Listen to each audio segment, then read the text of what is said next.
Buckle that belt. The neighbor is already threatening to call the cops. He's pissed. If you get anxious, man, you just pop these little guys. People out here looking like Paul Feinbaum trying to tell us what to do with our hair.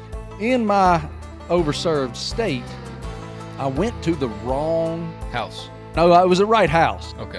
Dive bar means the beer is cold, the drinks aren't too expensive, and the hamburgers are great. They are a unified front in doing their very best to keep me between the proverbial navigational beacons.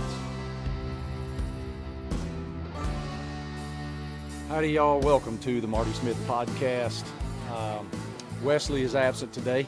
Wesley had some other business to tend to, which is far more important than any shenanigans we're going to discuss. But Travis is here. I'm here. It's a gorgeous day. I'm back in Ocean City, New Jersey, here at Ocean City Coffee, hanging out, having a cup, and processing the week that was. It was a crazy one. Travis and I started our week down in Austin, Texas, and it was 105 degrees outside. One of the hottest days I've ever experienced, but just an amazing experience. Travis and I went down to Austin as guests of my tremendous partner, Academy Sports and Outdoors. You can see Travis's hat, those of you who are watching on YouTube. Academy did an amazing collaboration with their Magellan Outdoors brand and Shiner Bock beer, which is the official beer of Texas, I think. And as part of that event, they welcomed Randy Rogers Band, iconic Texas country music, and Travis can help me articulate this here. The show was off the hook, and I have been around enough artists in my day to know this is just the facts. When you play sponsor events, when you play weddings, when you play private events, a lot of times it can be a little bit less than Stale. Passionate. I don't know if stale is right. It's just, the reason is it's not your fans. These people didn't pull their wallet out, their credit card out, go on the internet, go up to the box office, pay their hard-earned money to see you play a country music show because they love your work.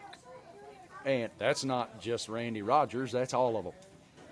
And again, I've been around enough artists to know these things. They love doing it. It's not that they don't enjoy doing it. I know that Randy and his bandmates were thrilled to be there.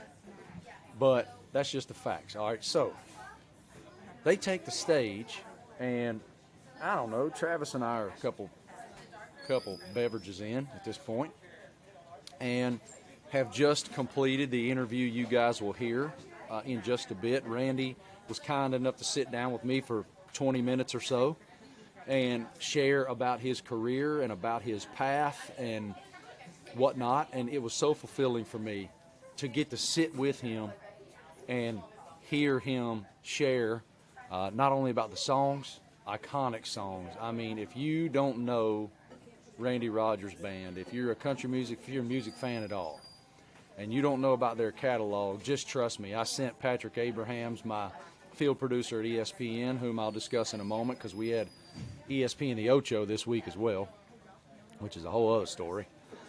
And Patrick is really becoming passionate about country music because, first of all, it's great, and it's there.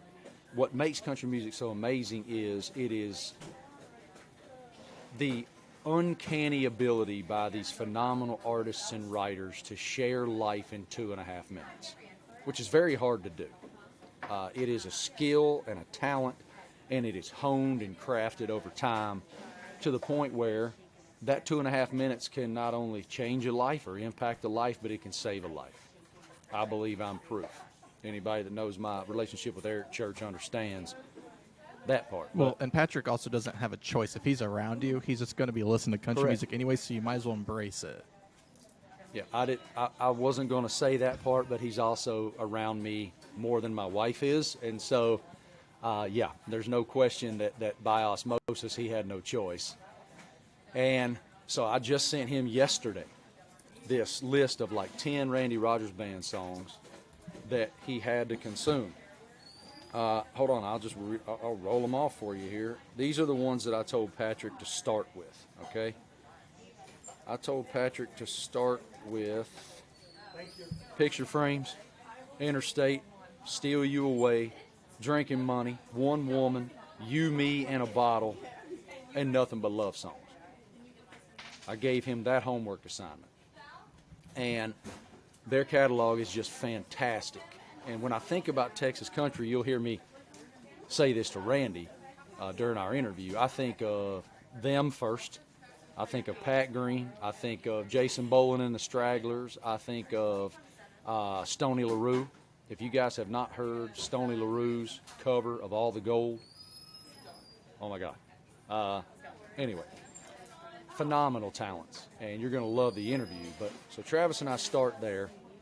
Show was off the hook, right? I mean, the show was off the hook. It was the nicest pit, either because it was a standing room only. But it was everybody was nice. You mosey on around. But I mean, we drank them out of their beer. Shiner Bock, we ran out of it. Literally drank them out of their beer, y'all. It was a proud moment there for me. were what, Travis? How many people were there? I'm not good at those estimates. A couple hundred? Yeah, I'd say a couple hundred easily. So Travis was kind enough to make beer runs for us on my behalf and go get us cold beer. Our great friends from ESPN, Laura and Josh Rutledge. Laura's inarguably one of the most talented people at ESPN, if not the most talented, and just an awesome human being. And her husband, Josh, is a former Roll Tide Roll baseball star. And Travis loves when I say Roll Tide Roll.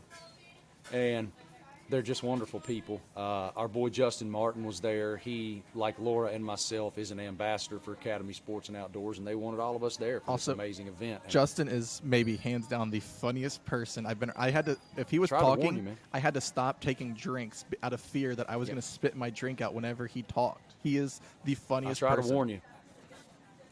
And he's so witty. Like, he's just really witty guy and a sweetheart. It's the delivery, too. He's just very, like, matter-of-fact and just kind of, like, Yep. he's not, like, trying to be funny. He is. And so, like, I mean, there was one point before we even got to the concert venue, we were having dinner. Luckily, it was a small drink that I took. I had to cover my mouth with my hand.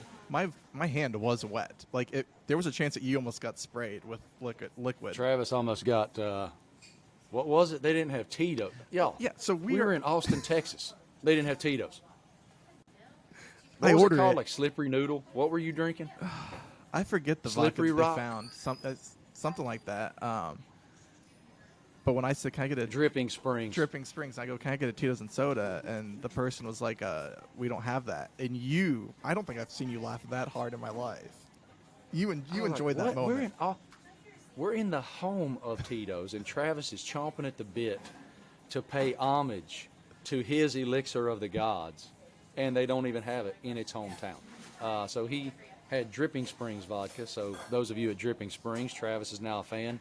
You can send him some free Dripping Springs. I only had one Tito's that 24 hours I was down there because the Shiner Bock was free. Yeah, right. So Travis is kind enough to make beer runs for Laura and Josh, myself, whomever was around us, and everybody there was so kind to us. But Travis comes back. I mean, Randy and the boys are like an hour into the set, hour and 15 minutes into the set. They probably played 90 minutes. Yeah. I'm not sure, but about 90 minutes. And he goes, he's holding Miller Lite. And I was like, dude, what are you doing? He goes, we drank them out of Shiner. And I was like, wait, what? We drank Shiner out of Shiner at their own event? That's a good event. And Congratulations to them. They had regular Shiner Bock. They had like a Shiner Light. They had like 5 different options of Shiner Bock. All of it was gone. So I'm proud of us. We did a good job. And I am too. Just a phenomenal event. And thank you to Randy and to his management. They were cool enough to give us time. And we'll discuss the things Randy said on the backside. You're really going to enjoy it. But leave Austin Wednesday morning, get back over to Charlotte, where Thursday I went down to Rock Hill, South Carolina. And Ryan McGee and myself hosted ESPN the Ocho, the Ocho Takeover on ESPN2. This was the first time that this had ever happened. There had never been a halftime show or any live type of analytical coverage of the Ocho. And so they kind of took a flyer and they said, let's put these two degenerates on and talk about this. Well, not only did we discuss it and analyze it, we also interacted. We threw axes, which we were both really good at, if I'm being honest. I mean, I've never done it before. That's not easy. easy. The little girl, it was easy. Now, that doesn't mean it's always That's easy. what I'm saying, though. Like, I've done it before. Cornhole's usually easy. Yeah. Well, Easy to get knocked out cornhole of was a easy tournament. for me until my very last throw when I had the opportunity to sink a putt to win the Masters and beat Don Staley, and I missed the ball. I was short of the board. My putt was short. I mean, it was like my brother-in-law yesterday on the beach. He goes, I just got to get this off my chest. He goes, I knew this was the moment.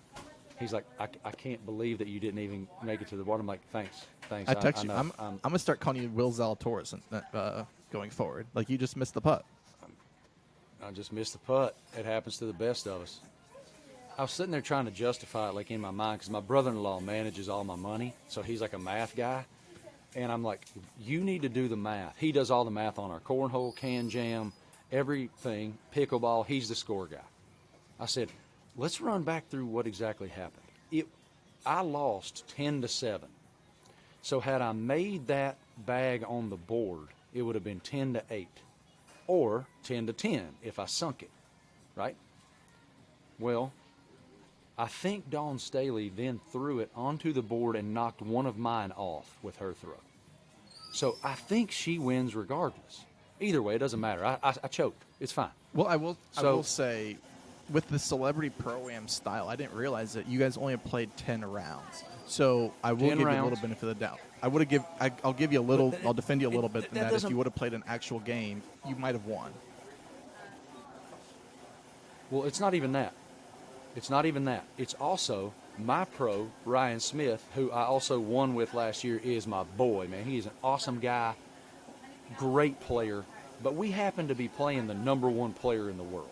Dawn's pro partner was the number one player in the world, and Ryan called it. He said to me walking out to intros, how about Flavor Flav introduced me? How about Flavor Flav with his big clock? Yeah. He goes, yeah, cornhole. And he also said shit live on the Marty and McGee program. Anyway, so Ryan told me on the way out, he goes, here's the deal. He is unbelievable. He is going to throw it in the hole every throw. He will make every throw. So here's my strategy. I'm going to block the hole. I'm going to try to throw mine in such a way to block his attack. And so that was our strategy. It didn't matter. Like, that guy made every throw. Now, if we could go back and do it again and re-strategize, and knowing what I know now, I would have told Ryan, try to make every throw and let it be me against Dawn. Make Dawn beat me. And she may have. She may have. But it might have been a better strategy, regardless. So, McGee and I do pogo stick. We do axe throwing. With the pogo we stick, do. I was impressed with your ability to stay on the pogo stick for as long as you did. I thought you were going to just face plant. Listen, what you got to understand is those pogo sticks aren't the ones that we got down at Walmart, okay? With the big boingy spring. These things are pneumatic, and you have to give it a lot of juice in order to even get it started. And then once you get it started, you have to have such tremendous balance. And it being the first time we've ever tried it, we had no chance. I about had a season-ending injury between my legs with that thing. But those guys, we're doing a live shot with the CEO of the Pogo Palooza, Will Weiner. And this kid, this ripped 19-year-old kid, is doing flips on his pogo stick over top of us. And then the grand finale was Slippery Stairs, which McGee and I did live on Sports Center while wearing dodgeball costumes. And so we've been skirting around this on ESPN, like describing what Slippery Stairs is. Here's what it is. It is a 38 stair case.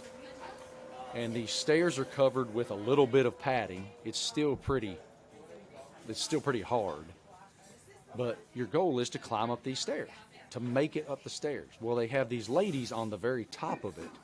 It is lubed up, and it's lubed up with stuff we can't say, but you can find it in the family planning aisle. Well, you get close, and these ladies up top have super soakers full of the stuff from the family planning aisle, and they shoot it at your feet, knees, and hands. Brrr, you got no chance. I hit my head on the side of the thing. McGee's got a bruised buttock. He was killing me Saturday morning on the show talking about his bruised buttock.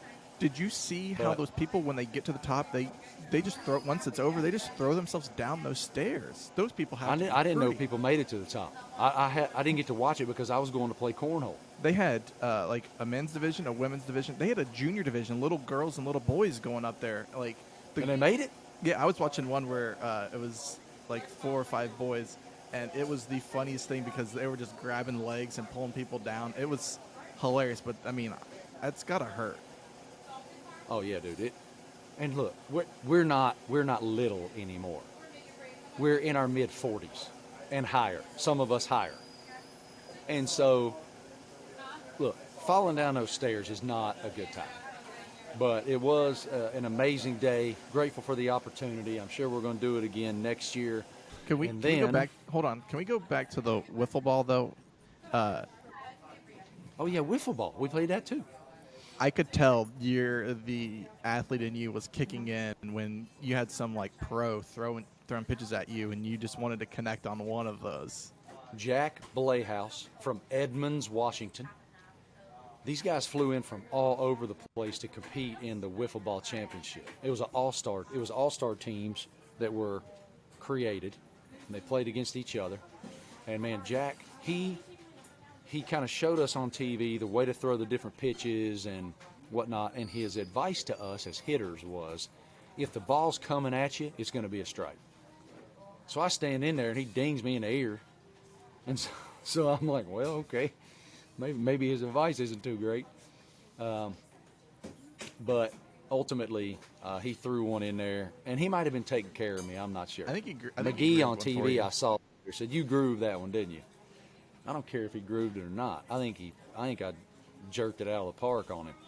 But going forward, we need to make sure that you're wearing shirts with sleeves because the sun hasn't seen your arms all. You were the pale. I sent Laney a text. I said he is the palest person I've ever seen on TV. You are see-through. I said on one of the shows on ESPN, we did a live shot with Jack, and I said on TV, I have spent my entire life preparing this farmer's tan for this moment. And it's the truth, dude. I'm at the beach. I'm at the beach for 2.5 months every summer, but I have sleeves on all the time. I don't want to see the sun. Like, I am as ginger as the good Lord ever made, and I just don't need it. I mean, I'm in my mid-40s now. I ain't trying to impress you. You did get some compliments by Dominique Foxworth on your physique, though. What did Dominique say? On First Take, he said that he could see some definition in your arms and that he was impressed. Well, I mean, again, like, I haven't been lifting as much this summer as I normally do. If we would do this in the middle of football season when I'm on the grind, it would have been a different spectacle. I mean, I'd have been filling that sleeve up, baby. But just a blast, man. I had a lot of fun. Grateful to ESPN and at SEC Network and all the guys, Randy and Pete, for letting us do it. And we'll do it again, I'm sure. And, again, Patrick, phenomenal job. What he does blows my mind every time, and we've done every kind of event together you could fathom. You know, I just realized we forgot to mention something about when we were down in Austin. We'll wait until after the interview. Okay. People are waiting for the interview, and you can share your story about Austin on the backside. Again, this is Randy Rogers, lead man for the Randy Rogers Band, and I loved this conversation. I enjoyed spending time with him. I've been a fan of theirs for, I bet, 20 years, all the way back to their first album. So y'all are going to love this, especially if you're Red Dirt country fans. Here is Randy Rogers on the Marty Smith Podcast. First of all, I really appreciate your Nice to time, meet you. brother. Absolute pleasure. Been a fan forever and ever, amen. See you on TV, same. Well, God, America's the best country in the world. When Look at that man's beard. That's why I'm sitting on the tour bus watching him. Good-looking beard, ain't God it? dang, nice beard. Good Lord bless me with that. I did just trim it up just for you right before I came, though. Nice. It was a little bit gnarly before I walked in the door tonight. What the hell is it like being a Cowboys fan? I mean, it's a most blessing and curse fandom there is, I think. Yeah, I actually wrote a song, so it's a little bit deep to start the interview, but I wrote a song for my dad. My dad passed away in October of 2020, not from COVID, but from a long, hard-fought battle with cancer. And I wrote a song about the Cowboys. I wrote a song about my 8-year-old self, my dad picking me up, surprising me one Sunday, taking me to the old stadium, and the first time I'd ever seen a crowd, right, as a young kid. And so, what is it like to be a Cowboys fan? I was bred a Cowboys fan, right? So No choice. I bleed blue. I think about it all the time. I mean, I have little girls now, and my wife is not a fan at all of any kind of sports whatsoever, so she doesn't get it. But, I think that for a young kid to connect with his parents, or, particularly my father, on a sports level, for me it was the Cowboys. It was the Cowboys, it was Nolan Ryan, it was the Texas Rangers. I grew up. I was there at the 5,000 strikeout. I mean, Were you? You were in attendance? Oh yeah, I was in the nosebleeds. So I grew up in North Texas. We settled down here in New Braunfels, Texas, where we live now after college. But I think the Cowboys mean the world to me, and it is a blessing and a curse. It's it's something like all my friends. Like one of my dearest friends right now plays catcher for the Yankees. Trevino. Yeah. And, I have to root for the Yankees now. It's okay. It's not that bad. It's okay. I'm rooting for him. But, I think people, when they hear this record and they understand this song is more about connecting through sports than it is necessarily about your favorite team. Well, we're kindred spirits that way. I grew up in Appalachia, 25 minutes west of Virginia Tech. Cattle farm, farm kid. And my old man would wake me up some Saturday mornings and say, boy, get dressed, we're going over the mountain. Yeah. And I knew what that meant. We're going to watch the Hokies play football. Yeah, and you were excited, right? Hell yes. That was like your favorite day. Being in that same energy. Like, I saw my dad in a different light at those games. Sure, yeah. My dad was working all the time. He wasn't around. Yeah, my dad was a preacher, so the fact that he took off on a Sunday and took me to a game, I mean, I knew what that meant. Yeah. It was a special day, so. That's so cool. I was actually going to ask you about him. I had read where you lost him, a couple of years ago now. Yeah, 2020, October. And, yeah. The crazy thing is, like, the Dallas Cowboys, yes, you can make fun of them all you want. You can, talk smack. All my friends, especially my idiot friends from Houston, like, they love to just bag on all things Mavericks, Rangers, I don't know that they have a leg to stand on right now. Right now is rough. But right now is rough. But, it's like people from Houston just, in general, they just don't get, like, how much Dallas-Fort Worth sports impacted my childhood, not to mention the Stars, winning so much. And Mike Madonna being so huge. It was great growing up there. How did losing your dad? I lost my dad when I was a lot younger. I had just turned 30 when my dad died. And I say this, I don't care what your relationship is with your old man, whether he's your best friend, your hero, y'all don't get along, you hate each other, whatever that is, he's a compass. If the roof's leaking, you call your old man. Truck won't start, call your old man. They got answers. And all of a sudden those answers are gone. So how did losing him kind of rewrite your normal? Well, I'm a father to 3. So I'm an old man now, right? Like, I'm a daddy now. Same, so bro. I think Gray hair. It kick-started that feeling more than anything. Like, because I think now, so I'm 43 now, so, I was already out of the house when my dad was 43, And I've got 12, about to be 9 and 5 little girls right now. So for me, it just kick-started the fire that, like, yes, life is fun and games, but it's time to get serious about certain things. Yeah, and that's a hell of a revelation. Yeah. Like, wait a minute now. Wait a minute now. I got a lot of responsibility, and I got to grow these girls up, and they got to know their daddy loves them every day. I got 2 girls myself. Well, so, girl dad. Girl dad, man. Girl dad. So, Yeah, I think that, I think the coming of age, happens obviously at that moment in time in your life. And for me, it was an awakening. And, I think I'm probably a better person, understanding how much he loved me and cared about me and wanted the best for me and supported my career.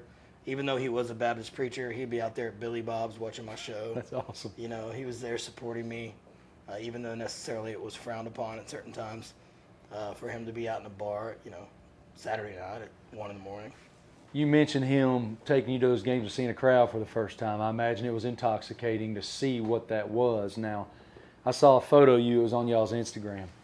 You must have been like 14, 15, singing your ass off up on this stage by yourself. What were that kid's dreams, and how has the reality of your amazing career intersected those dreams? Yeah, so I was playing the Opry. So in Texas, we have these little Opries. Like the Burleson Jamboree was the one that I played the most, but I played a lot of them. And they would have talent competitions. You would go there. The only people that would go was your grandma and, and grandpa, and like cousins and uncles and aunts and whatnot. But so yeah, I won 3rd place in the Burleson Jamboree. I sang Tim McGraw's "Don't Take the Girl." What a great song! Great song.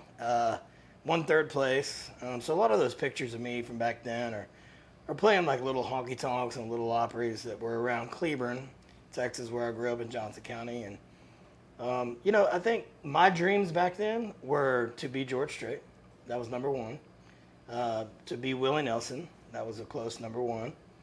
To have a career, to be in a tour bus, to be on TV. I remember standing in front of the TV watching Hee Haw or, watching the TNN network or whatnot, and, dreaming about being a country music singer for a living and having a personality on TV like you've done so well for yourself. Having a personality, having a stick, having hit country songs, just somehow being involved in the music industry. At a young age, playing in church growing up, about 12 or 13, I got a guitar.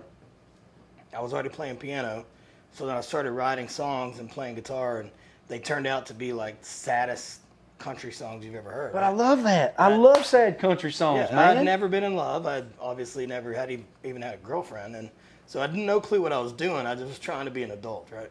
So I just remember looking back thinking, I want to be George. I mean, that was right around the time Pure Country came out, my favorite all-time movie. Dusty, baby. So, that's what I wanted to be. A kid growing up in Texas in the 6th grade, I wanted to be George Strait. So that kid who grew up in Texas who wanted to be George Strait now had the opens for opportunity, George Strait, yeah. had the opportunity to play a show with Willie Nelson and George Strait. Sure, yeah. These 1 and 1A heroes of yours. Yeah, two nights in a row, yeah. What was that like? How do you define what that was for you and your bandmates? I woke up Sunday and I crashed because of the high that I'd been on for the whole weekend. I don't think I stopped smiling. I got some time with George. I got some time with Willie independently. Dream come true. I'd played shows with George before.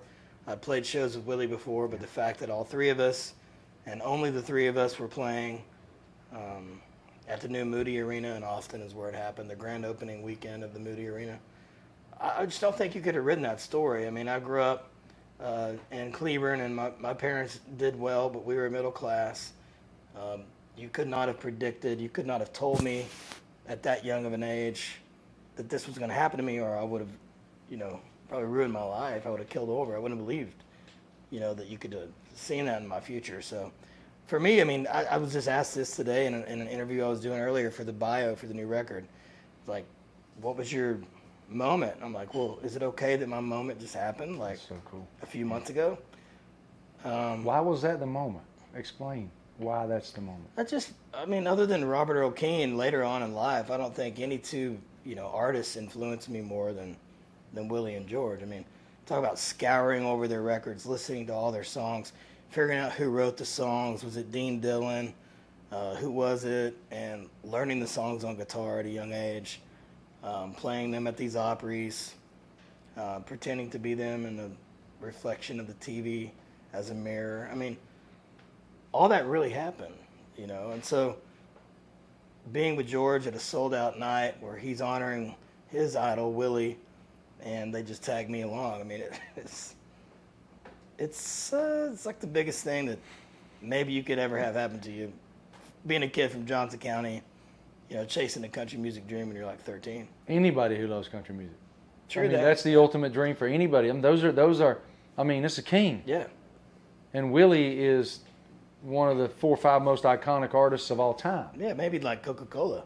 Right. I mean, it's like, to me, it's like Willie Nelson, Coca-Cola, Snoop Dogg, maybe. I don't know. I mean, like, what is it? Like, Right. It has to be that, right? Right. Cristiano Ronaldo, maybe. I Yep. mean, there's very few names that are in that category. So, MJ. yeah. Yeah. It's just such a great opportunity, and I think also well-deserved and earned opportunity. I mean, we put in the sweat and work as a band through all these years and all these shows we played. It was just a great night. And I just want to reach out to George Strait and Willie and say thank you for that night. I told you both that night, but I don't know if you really understood the magnitude that it had on my family, so thank you. Texas country intrigues me. I'm a hardcore country music fan. I love studying the history. I love learning about everything you talk about, searching out who wrote what. That's the kind of fan I am. But when I think Texas country, now look, if I forget somebody or I'm an idiot, you can smack me across the mouth sitting here, right? I think of you first. I think of guys like Pat Green, Stoney LaRue, Jason Boland. I think of that bunch of guys, right? What is it about Texas country that you guys consider different or unique, and define for me the pride that you guys have in kind of that moniker? Well, I think you can trace it back to this town, Austin, Texas, where we're at today, and when Willie Nelson came here, okay, and Waylon followed him, and just 2 blocks that way, at the Armadillo World Headquarters, they started this. It's nothing short of a revolution, and so then past that came people like Robert Earl Keen, and people came Jerry Jeff, and these people just descended on Austin, much like what's happening these days, and they created this scene basically out of thin air, and it allowed people like me, years later, to have a job. So when I think about Texas music, when I think about Austin, Texas, when I think about just in general country music in Texas, it has to be traced back to Guy Clark. It has to be traced back to Towns Van Zandt, who spent many years here. It has to go back to those days with Willie and Waylon and the Los Gonzo Band and the people that paved the highway, literally, that my tour bus is rolling down these days. And why is it so prideful? It's just like anything else. Like when you just spoke about where you were born and raised. Where you're from. You're so proud of it. And luckily in Texas, too, it's and this gets a little bit off topic of the country music, but we have wonderful Tejano music. We have wonderful hip-hop music from all over the state. We have, great rap music. We have rock and roll music. It's just such a big community of creators that it's not necessarily just solely based in Austin. It's throughout the state.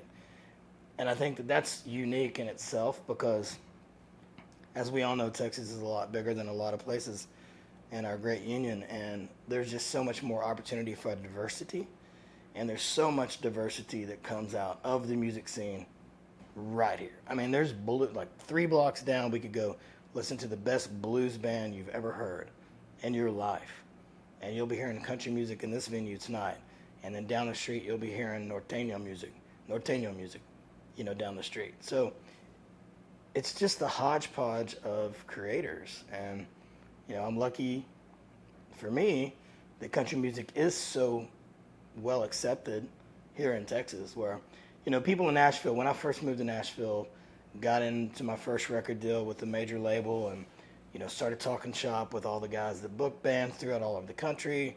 They're like, why move? Why go play anywhere else? You could just play the rest of your life in Texas. I mean, that is true. But we want to spread the music to the rest of the country, to the rest of the world, right? I mean, as artists, as musicians, as songwriters, you want your music to be heard by the most people that can hear it, right? That's why you do it. It calms me down. When I write a song, it calms me down. Probably that will calm down someone else when they hear it. So, Texas in itself could be its own country, could definitely be its own, country for, touring and playing music live for a living. And because of that, I have a job. You mentioned the bio for the new album. Put that thing together. I've heard the 2 songs that you guys have let us hear. Brilliant. I read that you really wanted this to be, we want to get back to our roots. We want to get back to a more Randy Rogers Band kind of OG sound. Right. Why was that important to you now? Well, I think, working with Rodney Foster again. What a beast. He produced our first records when we were little. During COVID, I reached out to him and we started writing songs on Zoom and started reconnecting. It all starts with a song. I know that sounds cheesy and cliche, True. but it's all about what song. And so Rodney and I started writing, and all of a sudden we got a couple good songs. And it's like, well, hey, let's work again together. And we made this record with Rodney called Roller Coaster. Roller Coaster is like, quote unquote, if you ask any fan of the band that's been around for a long time, they would say that is the quintessential Randy Rogers Band album you have to know it, right? We made that record here in Austin with Rodney, and that record put us on the map. It got us a record deal. It got us our first top, 40 country song. It moved the needle. It got us from a van to a tour bus. It changed my life. Literally changed my life. And the next record we made with him even changed my life more so. That was Kiss Me in the Dark. Amazing. Things really moved with Rodney. And so, years later, how many times in life, not the music industry, but any industry, you get to go back 20 years later, the same 5 people that you made something with, including the guy that you made it with, Rodney, in the same studio that's still standing there, still in, usable and workable, and try to recreate magic, No one can say that that's a 20-year difference in that opportunity. And so I wanted to capture that, and we did. It's my favorite record we've made since we left the label. I'll stand on that. The songs are better, the production's better, the musicianship's better. People will say, well, why didn't you do that the last 3 records? I don't know. It's something between Rodney and the Randy Rogers Band. When we get together, we write these songs and we put our minds to it. When we, cry and sweat and drink over it, it just becomes this magic. And that was the magic that put us on the scene. And I'm not saying we're riding away or anything like that. I just said it was time to try to get back and, recenter the band, especially after the, year and a half that was basically off. How'd that impact you? I loved it. I hate to say that for the fans out there of music, but after 20 years of touring, playing 150 days a year, I needed a break. Like my youngest, she's 5 now, but during that time she became from 2.5 years old to almost 4.5, Like she completely changed, and I got to be home for that. That's something I didn't get to do with the other girls. So that's a blessing, right? Correct, man. There's such a silver lining of COVID for the touring musician. I do feel bad for the younger artists that were coming up, and their situation got pushed on pause. But for me, 20 years into a career, I needed a break, and thank God I got it, because now the Randy Rogers Band will be here a lot longer, because we were burning pretty hard in 19. It gave me a lot of new perspective too. Sure. In my entire adult life, when you do what I do, it's event to event to event to event to event. I'm on the road 200 whatever days a year. My kids are 16, 13, and 10, and they're just used to Daddy being gone. And it took a global pandemic to make me stop. And my wife Lainey and I cherished that pause button. 100%. Big time. And I started writing too.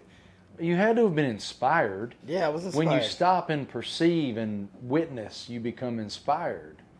Yeah, I started writing songs about love. I started writing songs about drinking. I started writing songs about falling in love. I started writing songs about all kinds of stuff. You write picture frames then? Picture Frames is written then. So good, dude.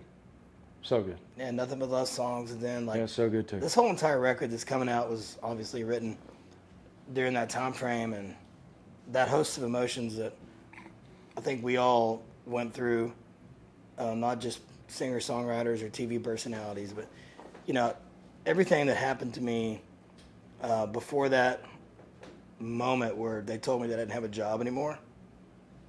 I mean, I just had to lay there in bed thinking about it every night. And I tried to put that on paper, and I tried to put it to song so that other people could also understand and relate to it. Well, it certainly is relatable. Who's the most Texas part? Like, is George Strait or McConaughey more Texas? Who's more Texas?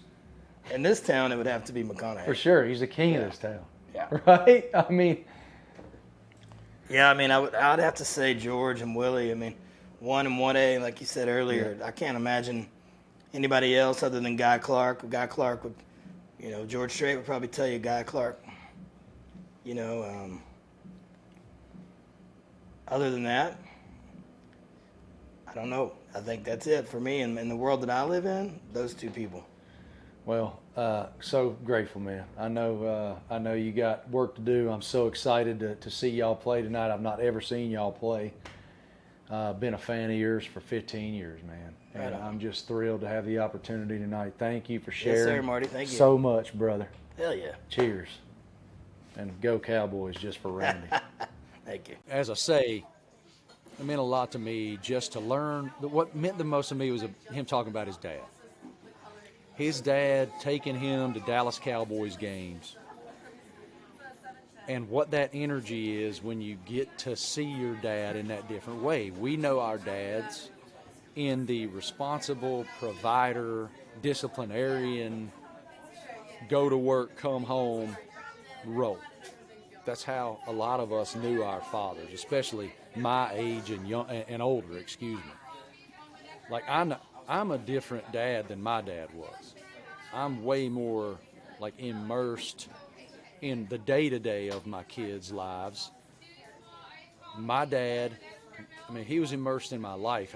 I've said this a million times. One of the things I'm most impressed with my dad about now, and my mom, now that I'm old enough to understand it, is from the time I was in Little League Baseball until I got done with high school, they were at every single game, all of them, every one of them. And that is such an unbelievable commitment. And I'm so grateful because when you're a young person and you can look up in those stands and see your parents and know that they're there and they're there for you. Like my dad was the guy, my parents, if I had a high school football game, they were there 3 hours before kickoff because my daddy wanted to be on the top at the 50. I knew exactly where they were sitting every single time.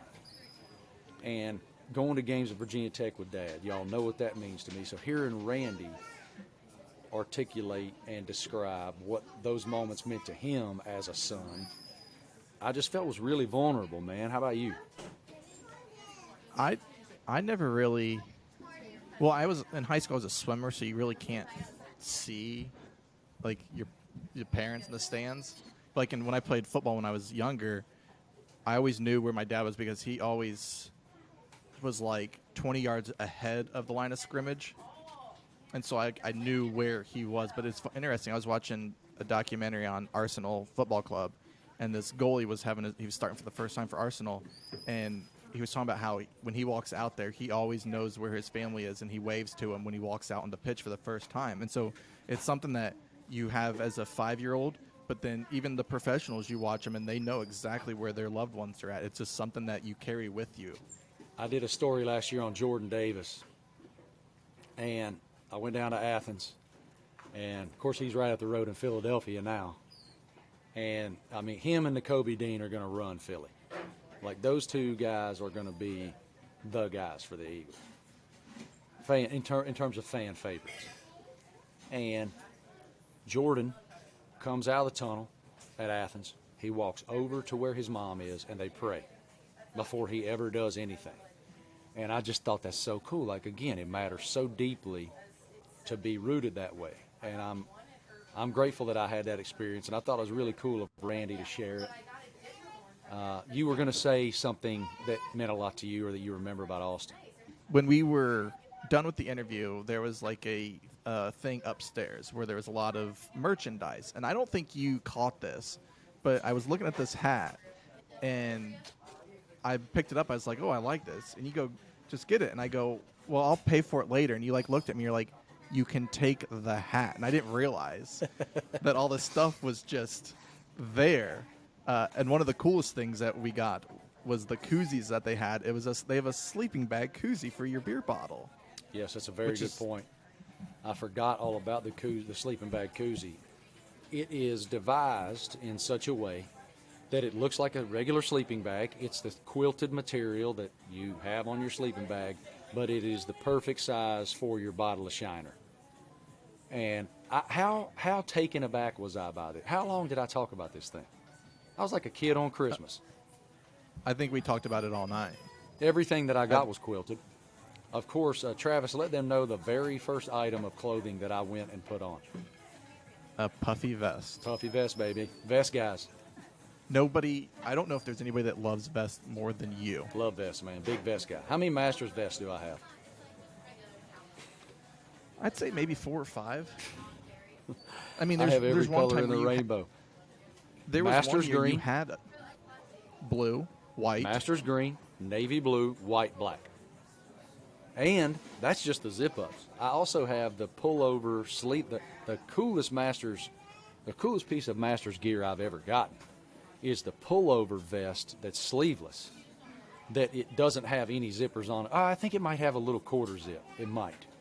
I think it does. No, actually. the coolest thing now is the sweatshirt. But back to the vest, there was one year you had a vest with you, a Masters vest with you. You purposely did not wear it out on the course, knowing it was slightly chilly, so that you had an excuse to then go get a new one. Correct. I hope Laney didn't. We all have our I hope Laney's strategies not in life, listening. bro. My strategy is play stupid. It's Yeah, worked for me I for went home. 46 years. I went home with this hat, the sleeping bag koozie, some swim trunks, which actually fit. I just grabbed them and hoped that they fit. Then some sort of like long sleeve. I feel like it's perfect for like the beach or pool. And then one of those hard beer koozies that you twist the top off and put a can in there. So it was a good trip. Just an amazing event, and again, what a smart collaboration for Academy, Magellan, and Shinerbach. Jimmy, what was my man's name that was up on the stage who introduced Randy Rogers' band? That man had a spirit. I want that guy in my life. I've got some video of him. Maybe I'll throw it in the podcast. He goes like this. I can't say it too loud because I'm in a public place with a bunch of minors. But he was like, Magellan, he was tuned up. Old Jimmy. Jimmy was one of the big dogs at Shinerbach. And, of course, he was a lot of Shiner. But his bloodstream was rolling with cold ones. And, dude, he gets up there, and he was hilarious. He goes, Academy, Magellan, and Shiner. Shit. I mean, how the hell does it get better than that? He had us rolling. He also said, I don't know if it was a koozie or a cooler that could be one. And he goes, I think it was a cooler. And he goes, it can hold ice for so long. He goes, but damn, I don't know why you need all that ice. Just drink the beer. Yeah. They shouldn't even get warm. He was a sweetheart. He was awesome. He was on one. I'm jealous of whoever won the Shinerbach Randy Rogers signed guitar. That person won the night. It was an acoustic guitar. I think it was even an electric acoustic. I think it was a plug-in acoustic, and it had Shiner Randy Rogers Band graphics on the face of it. It was this like tan brown, not a normal guitar tan brown, but like a Shiner type of paint scheme, as it were. Gorgeous guitar. What an event. Amazing week.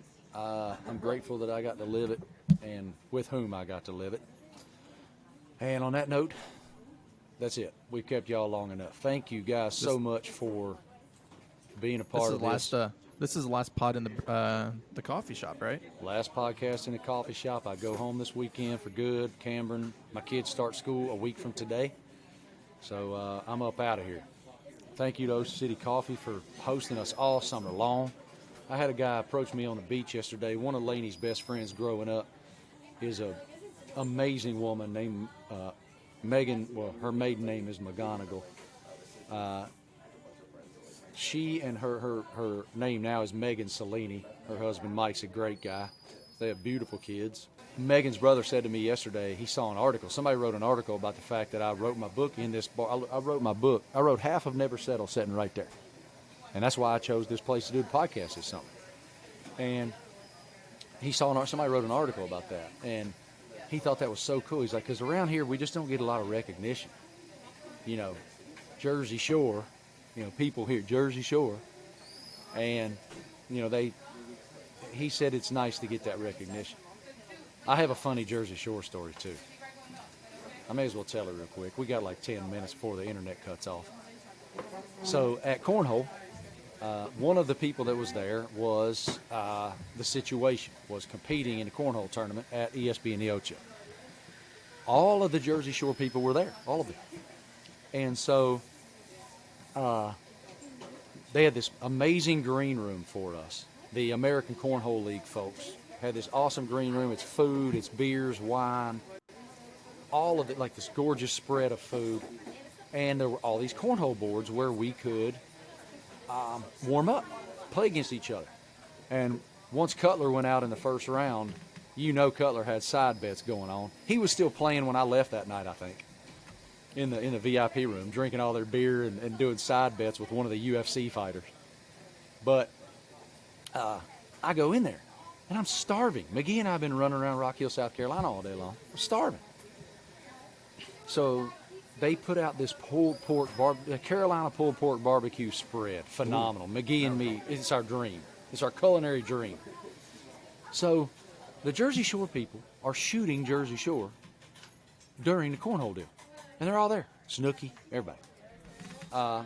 Paulie. So, by the way, I don't know a whole lot about this. I just learned their names there. Of course I knew Snooki. Everybody knows Snooki. But they are shooting, and we have to sign these waivers in case we're in a background or whatnot. I hope you make a cameo on one of their episodes. episodes. Well, I may, because remember how I told you guys at the beginning of the podcast that Patrick, Corey, Sam, Greg, and I go all over the world, and there's 5 of us? The Jersey Shore crew was probably 60 people. There were like 4 or 5 huge cameras, producers everywhere. It was wild. So there's all these people in this green room, and I'm hungry. And they're filming right in front of the spread. And I look at McGee, I'm like, dude, I ain't waiting, I'm going. So I go full Larry Zonka, straight through the middle. I'm making a plate. McGee took a picture. I'll have to get him to text it to me. He took a picture of all the Jersey Shore people on these cameras and me getting barbecue. And so, anyway, I hear these guys interviewing one of the Jersey Shore people about their week. And he's like, oh, yeah, they got us a beautiful house at Lake Norman. Lake Norman's unbelievable. Lake Norman's beautiful. This house is amazing. And I was like, huh, that's interesting. And so I walk over to 2 of the other dudes. The guy that has the Statue of Liberty hair and the guy who, one of the other guys. They're standing there together beside the barbecue spread. And I walked over there. I said, hey, boys, what's up? I'm Marty. And they were like, what's up, man? Like, who's this clown? I could just see it all over their face. Who is this jackass? Who's Jimmy Neutron? Right. Who's Jimmy? Well, I had a hat on, so Jimmy Neutron. Like, who's this redneck? So I go over there. I'm like, hey, man, I heard your boys say that y'all are staying on Lake Norman this week. And I can see their wheels turning. Their wheels are saying this. Oh, this guy wants to come hang out. He wants to know where we're at. And they were like, yeah, they got us a nice house up there. And that's it, crickets. I was like, oh, that's cool. I live on Lake Norman. And the guy turns to me. He goes, what? You live on Lake Norman? Well, I was like, yeah, man, I got a house on Lake Norman. They were like, man, it's really nice up there. I said, yeah, I got a boat. You guys going? Because they were saying they were going to be out on the water this weekend. I said, yeah, I will too. He's like, you got a boat on Lake Norman? And I was like, yeah. All of a sudden, these dudes are in. I said, that's not why I'm talking to you guys. I wanted you guys to hear the way I talk, and I wanted you to know I actually have a house on the Jersey Shore too. And they were like, what? They were like, what town? I said, Ocean City. They were like, oh, my God, that is crazy. It was funny. It was a funny exchange. All right, anyway, enough of that. Love you guys. Thank you so much to our law enforcement officials working so hard to keep our community safe. Fire and rescue, man, y'all go into the fire literally to save lives every day. Thank you. And to the United States military, thank you for your sacrifice. We live in the greatest land, and we're free, and we're grateful. Y'all be good. T, great job. We got some huge guests coming up, guys. Big-time guests coming up here in the very near future. Can't wait to chat with all of them, and thank you guys for believing it. Thank you to all of our sponsors, Moultrie, Academy Sports and Outdoors, Pit Boss. Thank you guys for believing in me. We got some special things coming there, too. Cheers. Have an amazing week. Next time I see y'all, I'll be back in Charlotte, North Carolina. Have a great week.